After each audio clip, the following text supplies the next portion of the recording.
Hello, welcome back to Storytime with Nicola. Thanks for coming again. And today I'm going to read for you Hooway for Wodney Wat. But before I read it to you, I just wanted to talk to you a little bit about masks. Okay, I'm sure many of you are having to wear masks outside right now, or when you're in public places, which is fine because you can really choose masks that you enjoy. There are different styles. Okay, this is one style of mask. This is a cloth mask with loops that go over your ears. My friend Amy made that one for me. And then you can get a plain white mask like this. My friend Donna got me this one. And this again, loops over your ears. That looks like a surgical mask, doesn't it? And then here's a fun one. This one has ties on it. And so you put it over your face and then you tie it in the back and around your neck.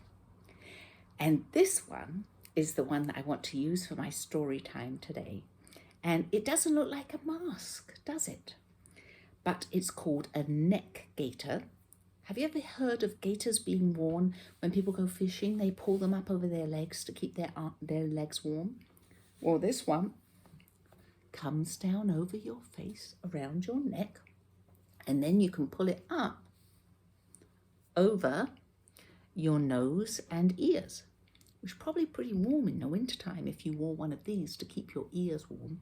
Anyway, I put it on and I'm showing it to you today because I'm going to use it in the reading of my story, Hooway for Wodney Wat, which was written by Helen Lester and illustrated by Lynn Munsinger. I hope you enjoy it. It's a pretty fun story. Poor Wodney.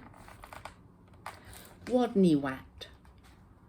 His real name was Wodney Rat, but he couldn't pronounce his R's. To make matters worse, he was a rodent. A wodent. Do you know what a rodent is? A rat is a rodent. A mouse is a rodent. Guinea pigs and squirrels are rodents. And there's another example of a rodent that I actually only found out was a rodent when I read this book the first time. "What's your name, Wodney?" asked the other rodents. "Wodney Wat," whispered Wodney. "What's another name for a bunny?" they asked knowingly. "Wabbit," he mumbled. "And how does a train travel?" They winked at each other. "A twain travels on a twain track," Wodney replied miserably. All of this teasing, day in and day out, made Wodney the shyest rodent in his elementary school.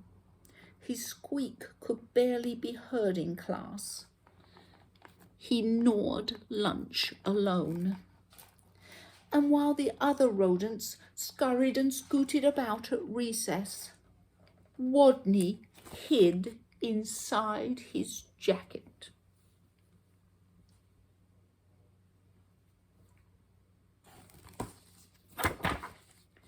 Then one day, as the rodents were taking turn doing wheelies, a new rodent, a very large rodent, barged into the classroom and announced, "My name is Camilla Capybara."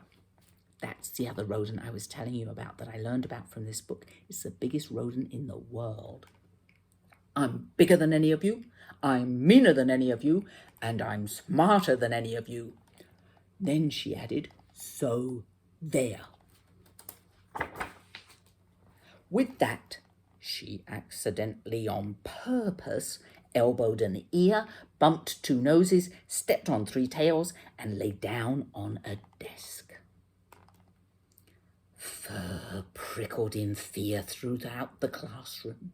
She sure was bigger than any of them. She sure looked meaner than any of them. Was she smarter than any of them?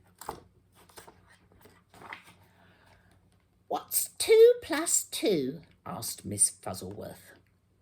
"4, shouted Camilla Capybara without even bothering to raise her paw. "And furthermore, 4 plus 4 is 8, 8 plus 8 is 16, and 243 plus 125 is 368. Later, when Miss Fuzzleworth asked, "What's the capital of—" Camilla interrupted. "New York, Albany, population 295,594. And during science, in answer to the question, "What part of a plant is below the ground?" Camilla Capybara danced on her desk and sang, "Root, root, rooty toot toot." Yup, thought all the other rodents, she's smarter than we are too. They felt very, very uncomfortable.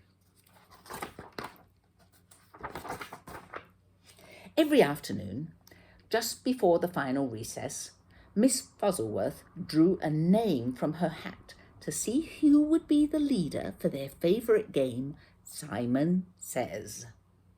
She scrunched her eyes closed and jiggled the hat. Would it be Hairy Hamster? Minifeet Mouse? Grizzlefizz Guinea Pig? Would it be big, mean, smart Camilla Capybara? Miss Fuzzleworth's paw reached in and pulled out the name of Wodney Wat. The bell rang. There was a wild scurry for the door, and Camilla Capybara was the first on the playground, having trampled the others in her path. To Wodney, she looked especially scary. What would she do when she heard him speak? Breathe capybara breath in his face? Or tie him in his tail? Look at him, he's all tied up in his tail. Or even pounce on him? The tiny, trembling leader of the game stood before the eager players, his head well inside his jacket, and said, "Wodney says, read the sign." While the other rodents read, "P.S. 142 Elementary School for Rodents," Camilla began pulling up weeds around the sign, wildly flinging them hither and yon, till she was clear up to her teeth in dirt. The other rodents began to smile. "Wodney says, wrap your paws around your head."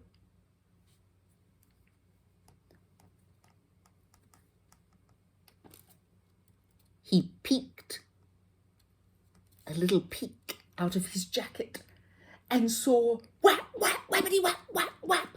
Camilla was whapping her paws around her head so hard she became dizzy, gave herself a headache, and had to sit down. Yet the rodents couldn't help but giggle. Wodney says, play wing around the wosy. Camilla put her arms out like wings and made an airplane noise. But where was the wosy? What was a wosy? By now, Wodney's voice was stronger and his head was entirely out of his jacket. "Wake the leaves." Nobody moved. "Wodney says, wake the leaves." While Hairy, Minifeet and Grizzlefrizz and the others busied themselves raking, Camilla Capybara grabbed one leaf. "Wake up!" she yelled. She snatched another. "Come on, you! Up, up, up!" And another. "Rise and shine!" And another. "Boo!" By now, all of the other rodents were squealing with laughter. All but Camilla, who frowned. Stupid leaves, they won't wake up. And why was everyone laughing at her? Such bullies.